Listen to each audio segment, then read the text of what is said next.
আসসালামু আলাইকুম। আমি আজকের লেকচারটায় আপনাদেরকে যেহেতু এই চ্যাপ্টারের থিওরি সব পড়ানো শেষ, আমি আজকে 5টা বোর্ড পরীক্ষার প্রশ্ন সলভ করাবো। আমি আরেকটা লেকচার নিব চ্যাপ্টারটায়। এই চ্যাপ্টারটা ছোট চ্যাপ্টার। সো আজকের পর আরেকটা লেকচার নিব শুধুমাত্র বুয়েট ভর্তি পরীক্ষার, ঢাকা ইউনিভার্সিটির ভর্তি পরীক্ষা, তারপর রুয়েট, কুয়েট, চুয়েট সবগুলোর প্রশ্ন নিয়ে আমি আরেকটা ক্লাস নিব। সো চলুন আমরা শুরু করি। 1 নম্বর প্রশ্ন নিয়ে শুরু করি। এটা রাজশাহী বোর্ড 2017 সালের প্রশ্ন ছিল। আমি প্রতিটা প্রশ্নের পাশেই কোন বোর্ডে ছিল সেটা লিখে রাখছি। সো আশা করি আপনাদের বুঝতে সুবিধা হবে ইনশাল্লাহ। ওকে, চলেন আমরা প্রশ্নটা আগে দেখি। প্রশ্নটা বলছে সায়েম পদার্থবিজ্ঞান পরীক্ষাগারে একটি তার কুণ্ডলী নিয়ে পরীক্ষা করছে। সো সায়েম নামে কোনো এক লোক, মানে কোনো একটা ছেলে, সে পদার্থবিজ্ঞান পরীক্ষাগারে একটা তার কুণ্ডলী নিয়ে পরীক্ষা করছে। সে 500 পাকের কুণ্ডলিতে 2.5 অ্যাম্পিয়ার তড়িৎ প্রবাহ চালনা করে চৌম্বক ফ্লাক্সের পরিবর্তন পাইছে 2 × 10⁻² ওয়েবার। একটা জিনিস খেয়াল করেন, চৌম্বক ফ্লাক্সের সে কিন্তু পরিবর্তন পাইছে, বলে নাই চৌম্বক ফ্লাক্স পাইছে। ওকে, কত সময় 2.5 অ্যাম্পিয়ার তড়িৎ প্রবাহ চালনা করছে। এখন সে ধারণা করছে কুণ্ডলিতে 2 সেকেন্ড সময় পর্যন্ত তড়িৎ প্রবাহ চালিয়ে সে 8 ভোল্ট আবিষ্ট তড়িৎচালক শক্তি পাবে, এটা তার ধারণা। সো আচ্ছা, এটা কুলিটির না, এটা কুণ্ডলিটির হবে। এই যে এখানে একটু ভুল হয়ে গেছে, এটা কুণ্ডলিটির স্বকীয় আবেশ গুণাঙ্ক নির্ণয় করো। এটা কুলিটির না, এটা কুণ্ডলিটির। মানে কুণ্ডলী, ন আর ডটা মাঝখান থেকে মিসিং হয়ে গেছে। সো তাহলে কুণ্ডলিটির স্বকীয় আবেশ গুণাঙ্ক নির্ণয় করতে বলা হয়েছে। এখন চলেন আমরা স্বকীয় আবেশ গুণাঙ্ক নির্ণয় করতে শিখব শুরুতেই। এখন আমাদের স্বকীয় আবেশ গুণাঙ্ক যখন নির্ণয় করছিলাম, মনে আছে স্বকীয় আবেশ গুণাঙ্ক কি ছিল? ই সমান এল ডিআই বাই ডিটি ছিল। সো আমার গ নাম্বার, মনে করি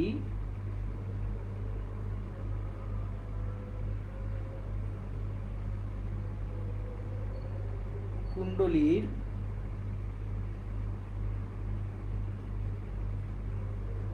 স্বকীয় আবেশ গুণাঙ্ক, এটা হচ্ছে এল। আমরা এটা অ্যাজিউম করলাম যে কুণ্ডলীটার স্বকীয় আবেশ গুণাঙ্ক হবে কত? এল হবে। এখন আমাদেরকে অ্যাকচুয়ালি এই এল এর মান কত সেটা বের করতে হবে। এখন আমি আপনাদেরকে একটা জিনিস খেয়াল করাই, দেখেন পাক সংখ্যা কত? এন হচ্ছে 500। সে 2.5 অ্যাম্পিয়ার তড়িৎ প্রবাহ চালনা করছে, তাহলে তার প্রবাহিত তড়িৎ প্রবাহ কত? 2.5 অ্যাম্পিয়ার। কিন্তু তড়িৎ প্রবাহের পরিবর্তন কি দেওয়া আছে এখানে? এখানে প্রবাহিত তড়িৎ প্রবাহ দেওয়া আছে 2.5 অ্যাম্পিয়ার, কিন্তু বলে নাই কিন্তু তড়িৎ প্রবাহের পরিবর্তন কত হবে। এখন আমরা জানি ই সমান এল ডিআই বাই ডিটি, এটা আমরা জানি। আমাদেরকে এখানে এল এর মান কত সেটা বের করতে হবে প্রদত্ত ডাটাগুলো থেকে। এখন প্রবলেমটা দেখি আমরা শুরুতেই, যে আমার এখানে ডিফাই দেওয়া আছে। এখন যদি ই সমান এল ডিআই বাই ডিটি হয়, তাহলে কিভাবে আমরা অ্যাকচুয়ালি এল এর মান নির্ণয় করব, এটা হচ্ছে আমাদের চ্যালেঞ্জটা। তাহলে চলেন দেখি আমরা এল এর মান বের করতে শিখি এখান থেকে। দেখেন আমাদের এখানে তার যে কারেন্ট আই ছিল কত? 2.5 অ্যাম্পিয়ার। কারেন্ট আই ছিল 2.5 অ্যাম্পিয়ার, এবং সে চৌম্বক ফ্লাক্সের পরিবর্তন পাচ্ছে। তার মানে ফাই আগে 0 ছিল, এখন হয়েছে 2 × 10⁻² ওয়েবার।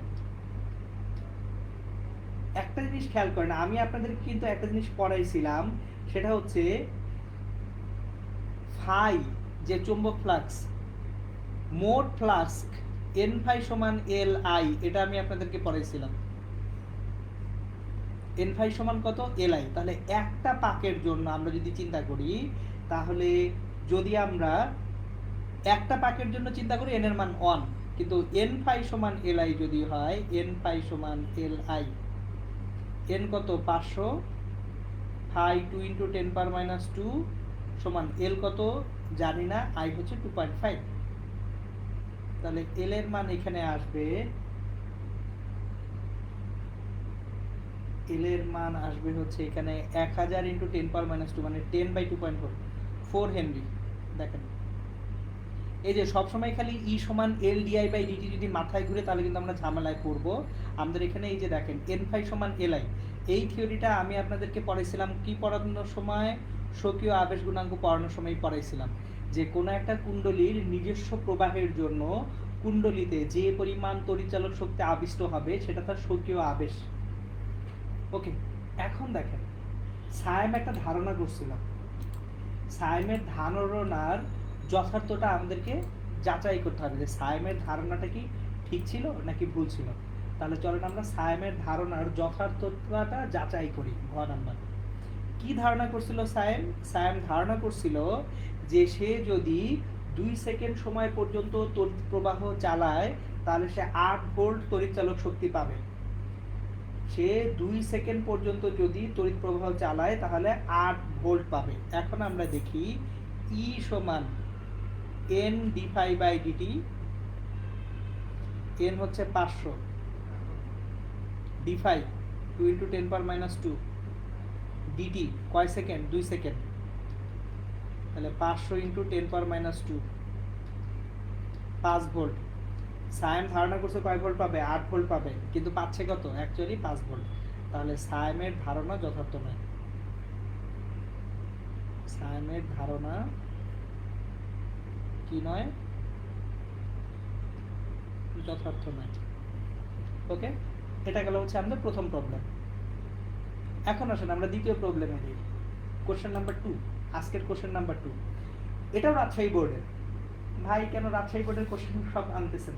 কারণ রাজশাহী বোর্ডের কোশ্চেনগুলো, এই কোশ্চেনগুলো অ্যাকচুয়ালি ভালো কোশ্চেন ছিল। দেখেন প্রশ্ন নাম্বার 2টা, এটা কিন্তু কমপ্লিটলি ডিফারেন্ট একটা কোশ্চেন। একটা দিক পরিবর্তী প্রবাহকে আই সমান 100 সাইন পাই টি সমীকরণ দ্বারা প্রকাশ করা হয়েছে। তাহলে খুবই ভালো কথা, আমরা যখন সলভ করব, সলভের শুরুতেই আমি প্রবাহটাকে আমি প্রকাশ করতেছি আই সমান 10 sign 100 pi T.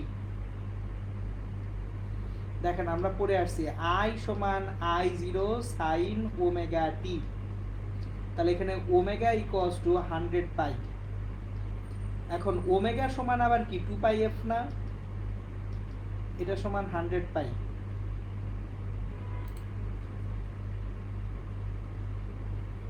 So F equals to 50।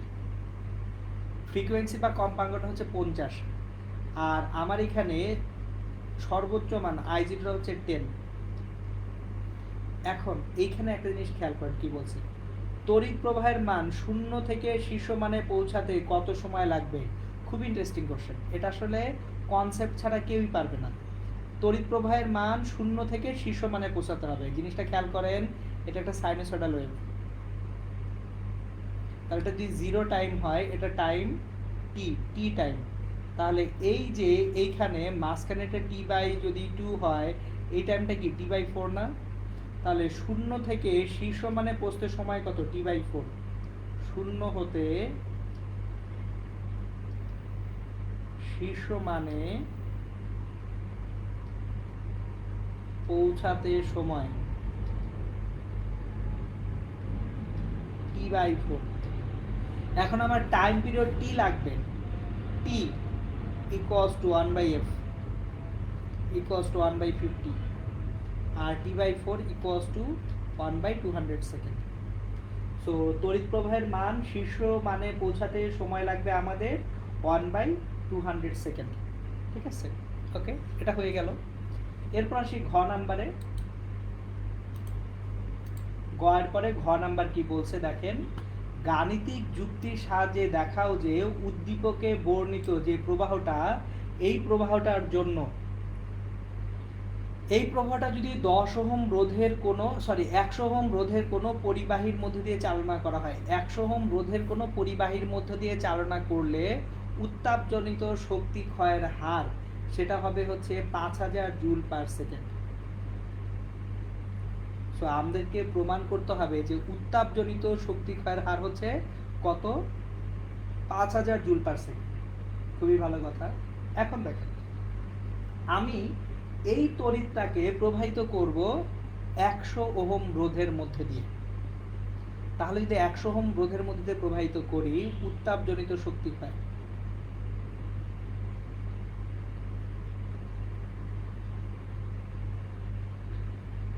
P সমান আই স্কোয়ার আর, কিন্তু এটা কি ডিসি না এসি প্রবাহ? এসি প্রবাহ। আর এসি প্রবাহে আমি আপনাদের পড়াইছি যে সব সময় আরএমএস ভ্যালু ইউজ করতে হবে। যদি প্রবাহটা ডিসি প্রবাহ হয় তাহলে কোনো সমস্যা নাই, কিন্তু এসি প্রবাহ হলে কি ভ্যালু ব্যবহার করতে হবে? আরএমএস ভ্যালু ব্যবহার করতে হবে। তাহলে আই স্কোয়ার আরএমএস ইন্টু আর। এখন আই আর এম এস বর্গমূল গড় বর্গমান ইকুয়ালস টু কত? শীর্ষ মান divided by root over 2 I naught by root over 2। এখন আমার এখানে আই নটটা কত আছে দেখেন তো, 10 দেওয়া আছে, আই নটটা 10 বাই রুট ওভার 2। তাহলে I square R M S 10 by root over 2 whole square into রোধটা হচ্ছে 100 ওহম।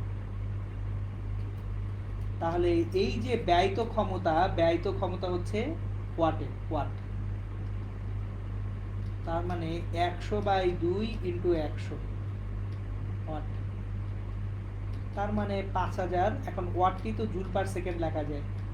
সো খেয়াল করেন এইখানে গ এবং ঘ দুইটাই খুবই ছোট্ট দুইটা কোশ্চেন, মানে লিটারালি বোর্ড পরীক্ষায় আপনি 5 মিনিটে ম্যাপটা করতে পারবেন যদি আপনার কনসেপ্টটা ক্রিস্টাল ক্লিয়ার থাকে। নাহলে কিন্তু দেখেন এইখানকার গ নাম্বার কোশ্চেনটা যথেষ্ট অন্যরকম কোশ্চেন ছিল, যে ডিরেক্টলি জিজ্ঞেস করছে আপনাকে তড়িৎ চালক যে শক্তিটা আছে এইটা শূন্য থেকে শীর্ষ মানে পৌঁছাতে কত সময় লাগবে। এটা কিন্তু এই গ্রাফিক্যাল রিপ্রেজেন্টেশন ছাড়া বোঝাটা খুব কষ্টকর একটা ব্যাপার হয়ে যেত। ওকে, ভালো কথা, এটা হয়ে গেল আমাদের।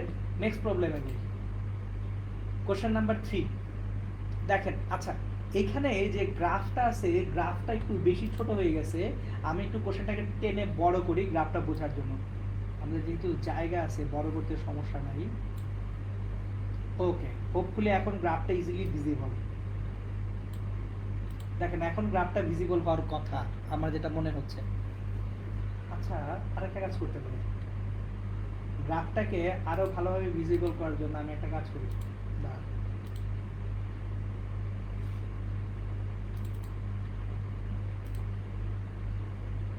আমি শুধু গ্রাফটাকে নিয়ে বড় করে বসায় দিব, তাইলেই হয়ে যাবে।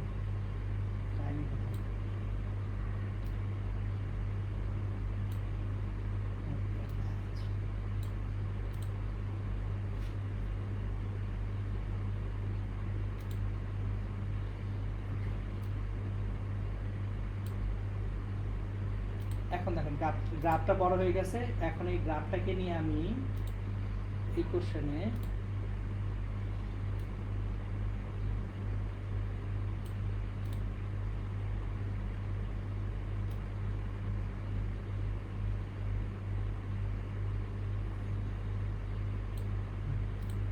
এই যে বাম পাশের গ্রাফটাকে আমি বড় আকারে ডান পাশে বসায় দিছি। খেয়াল করেন, একটা গ্রাফ দেওয়া আছে, একটা দিক পরিবর্তী প্রবাহের সমীকরণ দেওয়া আছে, I সমান 40 সাইন ওমেগা টি। এরপর প্রথমে জিজ্ঞেস করছে এই যে প্রবাহটা আছে এই প্রবাহের বর্গমূলীয় গড় মান নির্ণয় করতে বলছে, এক। আর 2 নাম্বার, উদ্দীপকে যখন টাইমটা 3t/2 তখন পরিবর্তী প্রবাহের মান এর শীর্ষ মানের সমান কিনা গাণিতিক বিশ্লেষণ সহ যুক্তি দিতে বলছে।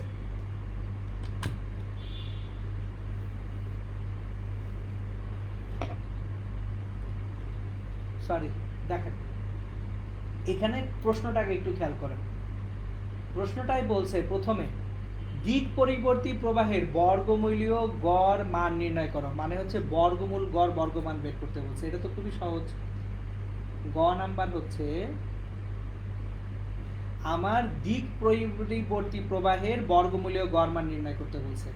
এখন দেখেন I = 40 সাইন ওমেগা টি। তাহলে এখানে I0 শীর্ষ মান হচ্ছে 40, তাহলে IRMS = 40/√2। সো 40/√2 যদি IRMS হয়, 40 কে √2 দিয়ে ভাগ করে দিই, 40 ডিভাইডেড বাই √2, 28.284। এত অ্যাম্পিয়ার হচ্ছে বর্গমূল গড় বর্গমান। ঠিক আছে, এখন উদ্দীপকে যখন t এর মান টাইমটা 3t/2 হবে তখন দিক পরিবর্তী প্রবাহের মান এর শীর্ষ মানের সমান কিনা গাণিতিক বিশ্লেষণ সহ যুক্তি দিতে বলছে। খেয়াল করেন, শুধু গাণিতিক বিশ্লেষণ করলেই হবে না, গাণিতিক বিশ্লেষণ সহ যুক্তি দিতে বলছে। খুবই ভালো কথা, চলেন আমরা গাণিতিক বিশ্লেষণও দিব, গাণিতিক বিশ্লেষণ সহ যুক্তিও দিব, যা চাইছে সবই দিয়ে দিব ইনশাল্লাহ, টেনশনের কোনো কারণ নেই। সো আমরা এখন তাহলে এখানে ঘ নাম্বার যখন করব, ঘ দেখেন টি সমান 3t/2, টাইমটা যদি হয় 3/2 ইন্টু টি মানে 1.5t, তাহলে I equals to 40 sine omega T. এখন 40 সাইন ওমেগা মানে কি, ওমেগা মানে টুয়াইস পাই বাই টি, আর ছোটটি হচ্ছে 1.5t, তাহলে 40 সাইন টি কাটাকাটি করি, এখানে আসবে 3 পাই, বুঝছেন, 40 সাইন 3 পাই। এখন আমরা যদি 3 পাই করি, সাইন 3 পাইয়ের ভ্যালু কত, সাইন 3 পাইয়ের ভ্যালু, সাইন 180 ডিগ্রির গুণিতক মানেই হচ্ছে সেটা 0 দিবে, সাইন 0 এর মান 0, সাইন 180 ডিগ্রির মান 0, তাহলে সাইন 3 ইন্টু পাই, 3 ইন্টু 180 এর মান কত দিবে, 0 দিবে, এটা 0 দিচ্ছে। তাহলে 3t/2 যখন টাইমটা, তখন কোনোভাবেই অ্যাকচুয়ালি পরিবর্তী প্রবাহের যে মান এটাই শীর্ষ মানের সমান না। সো তাহলে আমরা বলতে পারি 3t/2 সময়ে পরিবর্তী প্রবাহের মান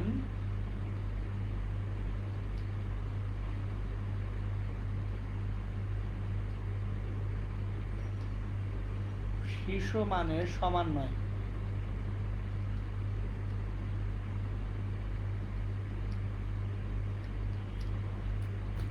সো গেল পরের কোশ্চেনটাও, কোশ্চেন নাম্বার 4 এ আসবো। ওকে, এটা হচ্ছে 4 নাম্বার কোশ্চেন। এইটা একটা ভালো কোশ্চেন, দেখেন এটা চট্টগ্রাম বোর্ড 2017 সালের প্রশ্ন ছিল। প্রশ্নটা ভালো এই কারণে, এখানে দেখেন কুণ্ডলীটাকে ঘুরানোর কথা বলা হয়েছে, 1/10 সেকেন্ডে কুণ্ডলীটাকে 180 ডিগ্রি ঘুরায় ফেলা হয়েছে। কুণ্ডলীটা একদিকে ছিল, ঘুরায় অন্যদিকে নিয়ে গেছেন। এখন কুণ্ডলীটার গড় ক্ষেত্রফল দেওয়া আছে 100 বর্গ সেন্টিমিটার।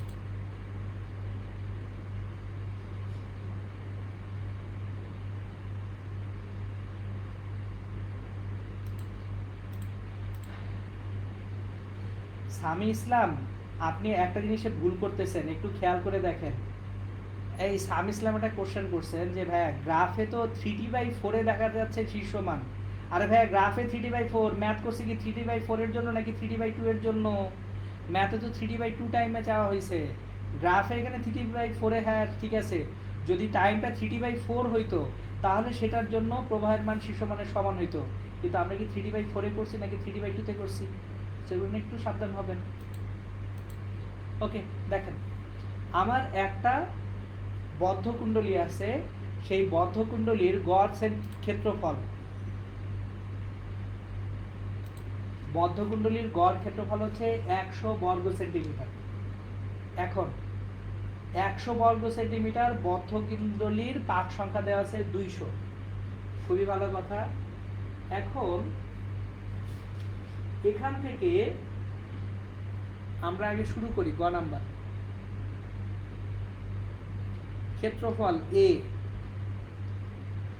100 বর্গ সেন্টিমিটার, তার মানে 100 ইন্টু 10⁻⁻4 মিটার স্কোয়ার। বর্গ সেন্টিমিটারকে আমি যদি মিটারে নিয়ে যাই, বর্গ মিটারে 10⁻⁻4 পাবো। এখন পাক সংখ্যা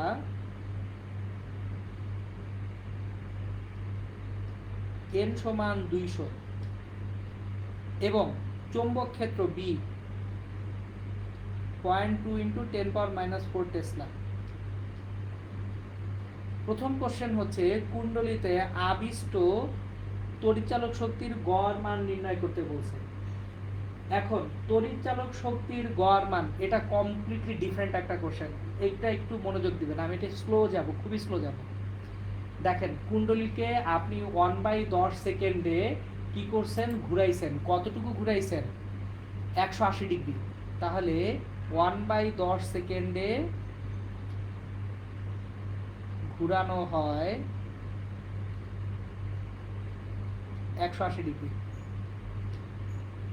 তাহলে আমাদের এইখানে 1/10 সেকেন্ডে যদি আমি 180 ডিগ্রি ঘুরিয়ে থাকি, আমার পর্যায়কাল কত? 360 ডিগ্রি ঘোরাতে সময় লাগবে 2 × 1/10 সেকেন্ড, মানে 2/10, 0.2 সেকেন্ড। তাহলে পর্যায়কাল টি হচ্ছে 0.2 সেকেন্ড। আমাদের এখানে কুণ্ডলীটা যখন ঘোরাচ্ছি পর্যায়কালটা 0.2 সেকেন্ড, ঠিক আছে? তাহলে কৌণিক বেগ omega equals to 2 π/t, so 2 π/0.2, omega হচ্ছে 10 পাই রেডিয়ান পার সেকেন্ড। এইবার আমার 360 ডিগ্রি ঘূর্ণনে একটা পূর্ণ চক্র সম্পূর্ণ হয়, আর 180 ডিগ্রি ঘূর্ণনে কি হবে? তাহলে অর্ধ চক্র সম্পন্ন হবে। এখন দেখেন, আমাদের এখানে জিজ্ঞেস করছে আবিষ্ট তড়িৎচালক শক্তির গড় মান নির্ণয় করো। আবিষ্ট তড়িৎচালক শক্তি, আমি যদি ই কে বলি আবিষ্ট তড়িৎচালক শক্তি, ই সমান E0 sin ওমেগা টি, তাহলে ই অ্যাভারেজ গড় মান 2/πE0 সমান। দেখেন, এটা আমি আপনাদেরকে পড়াইছি জেনারেটরের ওয়ার্কিং প্রিন্সিপাল, এইটাই আবার এসে পড়াইছি। আবিষ্ট তড়িৎচালক শক্তি E0 সমান NAB ওমেগা, মনে আছে কিনা দেখেন। আমি যদি একটা কুণ্ডলীকে ঘুরাই, তার মানে কি এটা একটা জেনারেটর। সো যখনই কুণ্ডলী ঘোরানোর কথা আসছে, তার মানে এখানে একটা জেনারেটর আছে। আর জেনারেটর যদি থাকে, জেনারেটরের বেলায় আমার যে তড়িৎচালক শক্তির শীর্ষ মানটা সেটা কত হবে? NAB ওমেগা হবে। এখন n কত? পাক সংখ্যা n হচ্ছে আমাদের 200। ক্ষেত্রফল A কত? A হচ্ছে 100 × 10⁻⁴। B চৌম্বক ক্ষেত্র প্রাবল্য 0.2 × 10⁻⁴। ওমেগা, ওমেগা হচ্ছে আমার তাহলে কৌণিক কম্পাঙ্ক, ওমেগা বেড়েছে 10 পাই, ওমেগা 10 পাই। সো এই যে E0 যেটা আছে, এই E0 এর মানটা আগে আমরা বের করে নিব। সুতরাং E0 এর মানটা যদি এখন ক্যালকুলেট করি, দেখি কত হয়। 200 × 100 পাওয়ার -4 into 0.2 power -4 into 10 into pi, শীর্ষ মান আসতেছে 1.256 into 10 power -3 ভোল্ট। তাহলে গড় মান 2/π into 1.256 into 10 power -3 volt, so 2/π into 1.256 power -3,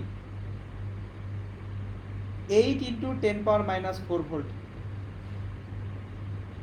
দেখেন, এই যে একটা কুণ্ডলী 100 বর্গ সেন্টিমিটারের কুণ্ডলী, আপনার 100 বর্গ সেন্টিমিটার মানে কি? দৈর্ঘ্যে 10 প্রস্থে 10, এইভাবে চিন্তা করেন।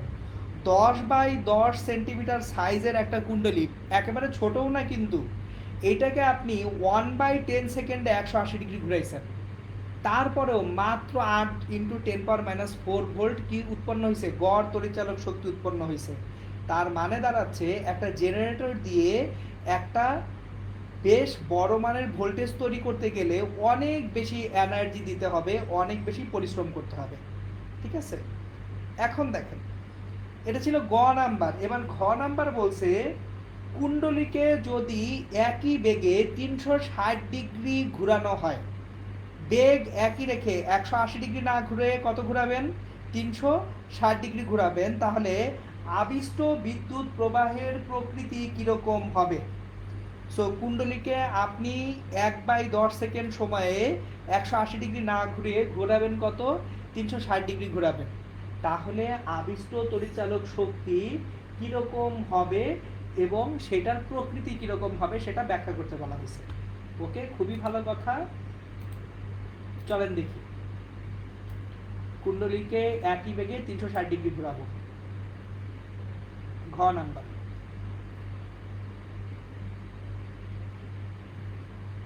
আবিষ্ট বিদ্যুৎ প্রবাহের প্রকৃতি কিরূপ হবে গাণিতিকভাবে বিশ্লেষণ করতে বলা হয়েছে।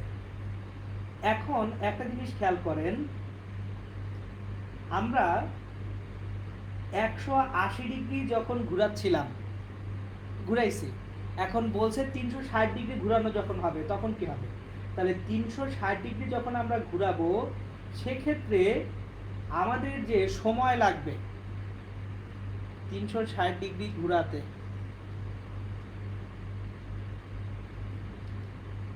প্রয়োজনীয় সময়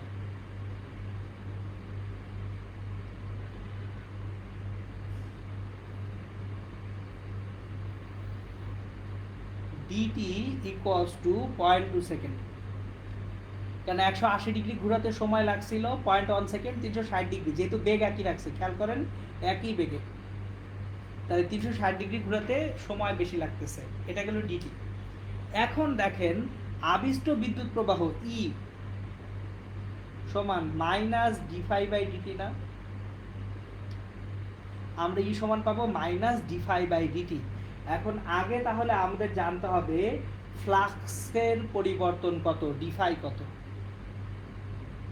d∅ কত, কারণ dt জানি, এবার আমাকে d∅টা আগে কত সেটা বের করে নিতে হবে। এখন d∅ ফ্লাস্কের পরিবর্তন কত হয় সেটা একটু দেখেন।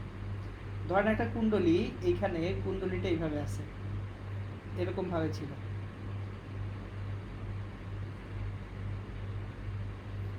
কুণ্ডলীর সঙ্গে লম্বভাবে, আসলে চিত্রটা এইভাবে না এঁকে আমি এইভাবে একে আপনাদের বুঝতে সুবিধা হবে।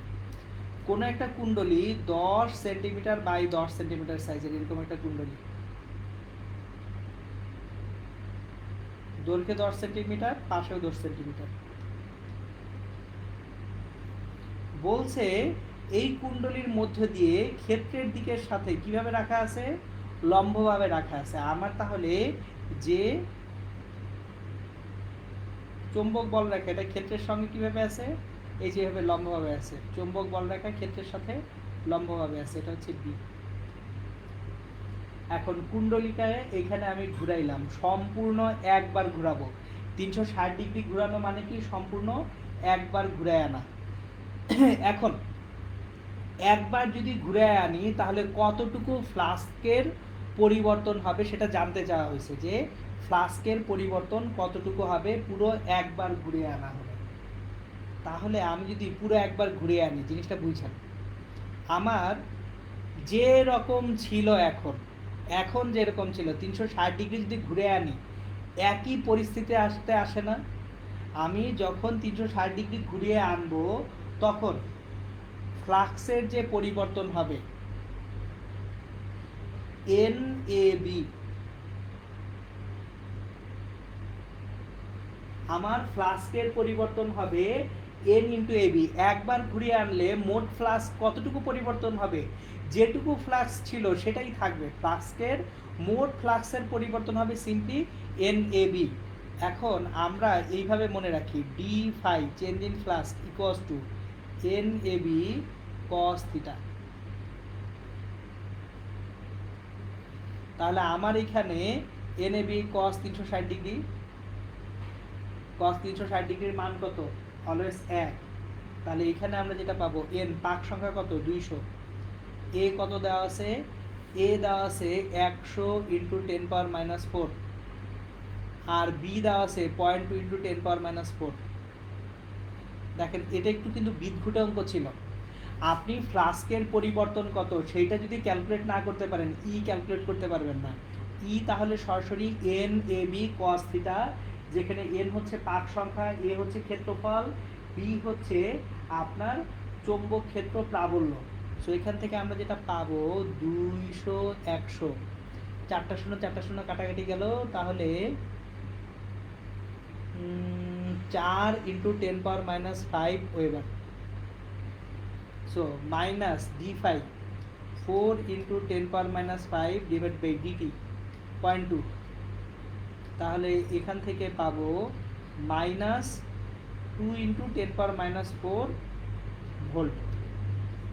সো এই যে দেখেন আমার যদি 160 ডিগ্রি 180 ডিগ্রি না ঘুরে 360 ডিগ্রি ঘুরাতাম একই বেগে, তাহলে আমার যে আবিষ্ট তড়িৎচালক শক্তি সেটা হয়তো -2 × 10⁻⁴ ভোল্ট।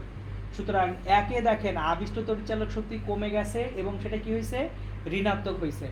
180 ডিগ্রি যখন ঘুরাইছিলাম তখন সেটা ধনাত্মকই ছিল, কিন্তু যেই 360 ডিগ্রি আরো একবার অর্ধঘূর্ণন সম্পন্ন করে ফেলছেন সেটা তখন কি হয়ে গেছে, ঋণাত্মক হয়ে গেছে। এটাই হচ্ছে আমাদের অ্যাকচুয়ালি ঘ নাম্বার অঙ্কটা। ওকে, আজকের লাস্ট ম্যাথ, মানে বোর্ড পরীক্ষায় আমার মনে হয়েছে যে এই টাইপের বাইরে কোনো সিচুয়েশন নাই, এই টাইপগুলো করলে ইনশাল্লাহ হয়ে যাবে। ও বাই দ্য ওয়ে, আমি ট্রান্সফরমার নিয়ে কোনো ম্যাথ এখানে ঢুকাই নাই। কেন ঢুকাই নাই? কারণ ট্রান্সফরমারের ম্যাথ আমি আপনাদেরকে পড়ানোর সময় করায় ফেলছি। আমি ট্রান্সফরমার পড়ানোর সময় যে আপনাদের ম্যাথ করাই দিছি ওই ম্যাথে ইনশাল্লাহ হয়ে যাবে, এই জন্য ট্রান্সফরমারের ম্যাথ এখানে আমি ঢুকাই নাই। এই পাঁচটার বাইরে আমি ইসাক স্যারের বইয়ের একটা ম্যাথ করাবো, কারণ ইসাক স্যারের বই থেকে একটা ম্যাথ আমার ভালো লাগছে। দেখেন গ নাম্বার খেয়াল করেন, আমার এখানে একটা তড়িৎ প্রবাহ দেখানো আছে, একটা গ্রাফ দেখানো আছে। সো গ্রাফ অনুযায়ী একটা জিনিস খেয়াল করেন, I0 = 2 অ্যাম্পিয়ার, খুবই ভালো কথা। তারপর গৌণ কুণ্ডলীর রোধ দেওয়া আছে। এখন বলছে একটি ট্রান্সফরমারের প্রাইমারি কুণ্ডলীতে পর্যায়বৃত্ত তড়িৎ প্রবাহ নিম্নের লেখচিত্রে দেখানো হলো। তার মানে লেখচিত্রের যে কারেন্টটা এটা হচ্ছে প্রাইমারি বা মুখ্য কুণ্ডলীতে প্রবাহিত তড়িৎ প্রবাহ। এখন I0 = যদি 2 অ্যাম্পিয়ার হয়ে থাকে, এই চিত্র অনুযায়ী 7.5 T/4 সময়ে তড়িৎ প্রবাহের মান নির্ণয় করতে বলা হয়েছে। দেখেন একটু, আমার এখানে I0 2 অ্যাম্পিয়ার হলে I = 2 sin ω t, তাহলে T = 7.5/4 T যদি হয়, এই সময় I = 2 sin ω মানে 2π/T ইন্টু T এর মান 7.5/4 T, তাহলে 2 sin 15π, সিম্পলি 0। তাহলে 7.5/4 টিতে আমাদের কারেন্টটা 0 হবে। আপনাদেরকে একটা জিনিস আমি শিখাই দিই, আরো খেয়াল করে, টাইম টিটা এটাকে 7.5/4 যদি আমরা চিন্তা করি, 7.5/4 অফ টি, তার মানে 7.5 × T/4। Hold on a minute, আমি তো ক্যালকুলেশন ভুল করছি। 7.5 এটা 0 হবে না, 7.5 × 2, টি কাটা গেছে, নিচে একটা 4 আছে, 15/4 পাই, 2 sin 15/4 পাই। সো রেডিয়ান মোডে যদি আমরা নিয়ে যাই, ক্যালকুলেটরটাকে রেডিয়ান মোডে নিতে হবে।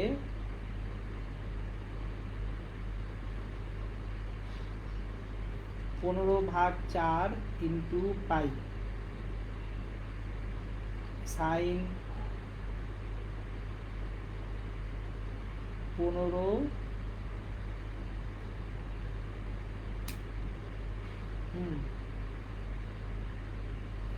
এটা আসবে -1.414 অ্যাম্পিয়ার। দেখেন 7.5 × T/4 সময়ে আমার কারেন্ট আসবে -1.414 অ্যাম্পিয়ার। এটা হলো গ, খেয়াল করেন। এখন আসেন ঘ নাম্বার কি বলছে সেটা দেখি। আমাদের ঘ নাম্বার কি বলছে সেটা দেখব। সরি, ঘ নাম্বার বলছে ট্রান্সফরমারটার গৌণ কুণ্ডলীতে 140 ওয়াট ক্ষমতা পেতে কি ব্যবস্থা গ্রহণ করতে হবে, গাণিতিকভাবে বিশ্লেষণ করো। গৌণ কুণ্ডলীতে আপনি 140 ওয়াট ক্ষমতা পেতে চান। গৌণ কুণ্ডলীর রোধ কত? 17.5 ওহম। দেখেন গৌণ কুণ্ডলীর ক্ষমতা, গৌণ কুণ্ডলীর ক্ষমতা P = 140 ওয়াট। তাহলে P = I² RMS × R, তাহলে 140 = I² RMS, আর আরটা কত দেওয়া আছে? 17.5। সুতরাং আমি এখানে 140 ভাগ 17.5 I square R M S 8 পাচ্ছি, I R M S equals to পাচ্ছি √8 মানে 2.828 এত অ্যাম্পিয়ার। এটা সেকেন্ডারি কুণ্ডলীর জন্য আমার আরএমএস ভ্যালু। তাহলে প্রাইমারি কুণ্ডলীর আরএমএস ভ্যালু কত? I R M S for primary কি? এটা হচ্ছে আপনার 2 ডিভাইডেড বাই √2 1.414 অ্যাম্পিয়ার। আর সেকেন্ডারি কুণ্ডলীতে আরএমএস পাচ্ছি 2.828 অ্যাম্পিয়ার। এখন আমরা প্রাইমারি এবং সেকেন্ডারি কুণ্ডলীর কারেন্টের যে ratio I RMS P divided by I RMS S, এইটা সমান আমরা পাচ্ছি এনএস বাই এনপি না? খেয়াল করেন, মুখ্য ও গৌণ কুণ্ডলীর যে পাক সংখ্যার অনুপাত সেইটা ভোল্টেজের সঙ্গে সমানুপাতিক, কিন্তু কারেন্টের সঙ্গে কি হবে? ব্যস্তানুপাতিক হবে। তাহলে কারেন্টের সঙ্গে যদি পাক সংখ্যার অনুপাত ব্যস্তানুপাতিক হয়ে থাকে, এখান থেকে আমরা অ্যাকচুয়ালি কি পেয়ে যাব? NS by NP. আচ্ছা, এখানে তো মানটা বসায় যাবে, এত ঝামেলা করার দরকার কি? আমার এখান থেকে তাহলে এনএস বাই এনপি সেটা আসবে actually primary secondary half. So secondary এবং প্রাইমারি কুণ্ডলী, প্রাইমারি এবং সেকেন্ডারি কুণ্ডলীর পাক সংখ্যার অনুপাত 2:1 হবে। তার মানে এটা একটা আসলে স্টেপ ডাউন ট্রান্সফরমার হতে যাচ্ছে। আমি এখানে সেকেন্ডারি কুণ্ডলীতে 140 ওয়াট যখন ক্ষমতা পাবো, তখন অ্যাকচুয়ালি প্রাইমারি কুণ্ডলীতেও একই ক্ষমতাই থাকবে, কিন্তু সেকেন্ডারির কারেন্ট প্রাইমারির কারেন্টের থেকে অ্যাকচুয়ালি কি হচ্ছে? সেকেন্ডারি কারেন্ট প্রাইমারির কারেন্টের তুলনায় বেড়ে গেছে। তাহলে কারেন্ট বাড়ছে মানে ভোল্টেজটা কমে গেছে, ভোল্টেজ কমছে মানে এটা কি? Step down transformer. সুতরাং এখানে ব্যবস্থা যেটা গ্রহণ করতে হবে সেটা হচ্ছে একটা স্টেপ ডাউন ট্রান্সফরমার আপনাকে তৈরি করতে হবে, যেখানে এই যে এনপি এনএস এর অনুপাত যেটা হবে প্রাইমারি ও সেকেন্ডারি কুণ্ডলীর পাক সংখ্যার অনুপাত এনপি অনুপাত এনএস ইকুয়ালস টু 2:1 হতে হবে। সো এটা হচ্ছে আমাদের ঘ নাম্বার গেল। সো আমি বোর্ড পরীক্ষার এই কোশ্চেনগুলো আপনাদেরকে দেখাতে যাচ্ছিলাম, দেখানো হয়ে গেল। এইবার আমরা অ্যাকচুয়ালি অ্যাডিশনালি আমি বলছিলাম যে ইসাক স্যারের বই থেকে আমি ম্যাথ দেখাবো। ইসাক স্যারের বইয়ের অনুশীলনীর একটা ম্যাথ আমার ভালো লাগছে, ওই ম্যাথটা দেখাবো। দাঁড়ান,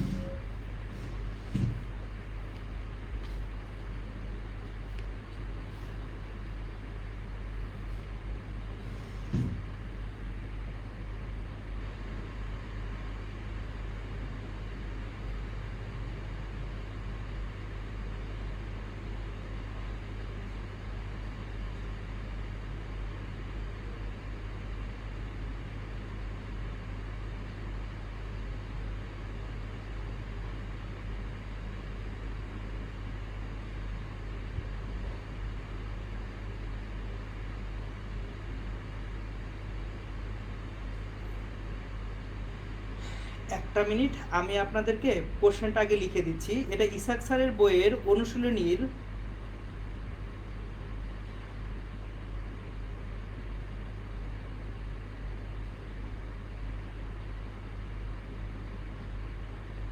কোশ্চেন নাম্বার 19। মানে প্রশ্নটাকে আমার একটু ব্যতিক্রমী প্রশ্ন বলে মনে হয়েছে বলে আমি করে দিচ্ছি। এটা ইসাক স্যারের বইয়ের অঙ্ক।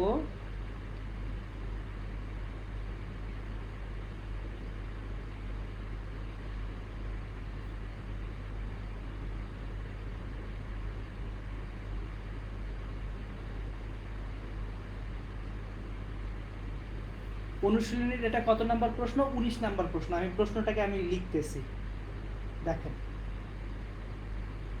একটি কুণ্ডলীর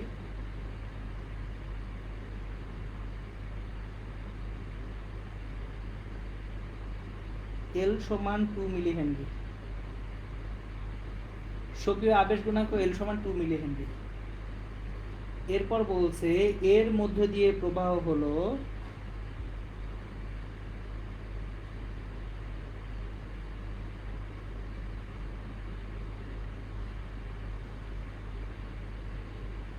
I সমান টি স্কোয়ার ই মাইনাস টি অ্যাম্পিয়ার, আইটা দেওয়া আছে টি স্কোয়ার ই মাইনাস টি অ্যাম্পিয়ার। প্রারম্ভিক মুহূর্ত থেকে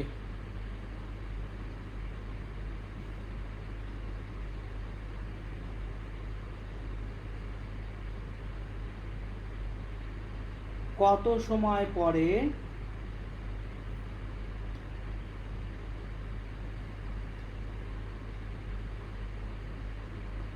আবিষ্ট তড়িৎচালক বল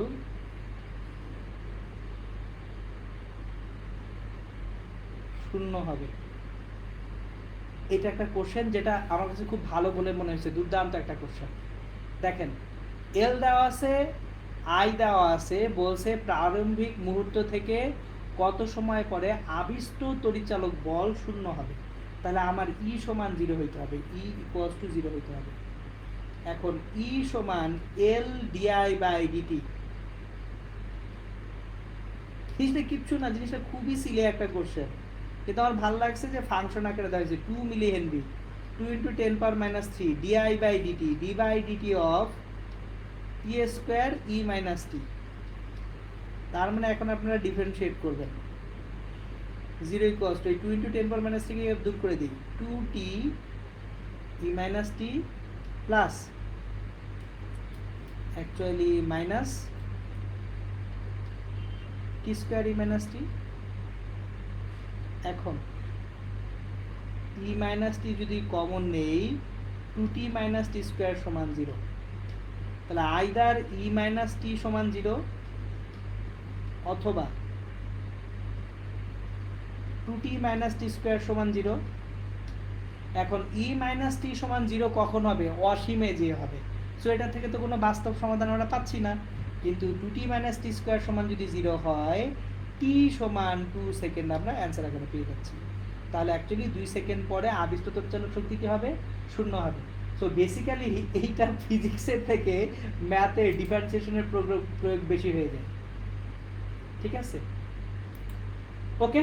তাহলে আমাদের অ্যাকচুয়ালি আজকে হচ্ছে বোর্ড পরীক্ষার কোশ্চেনের ক্লাস ছিল। বোর্ড পরীক্ষার কোশ্চেন মোটামুটি এগুলাই, আর কিছু নাই।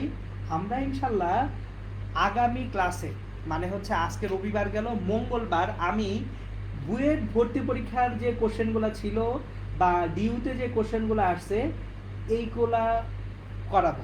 সো বুয়েট ডিউ টাইপ যে কোশ্চেনগুলো এগুলো করাবো হচ্ছে আমি মঙ্গলবারে।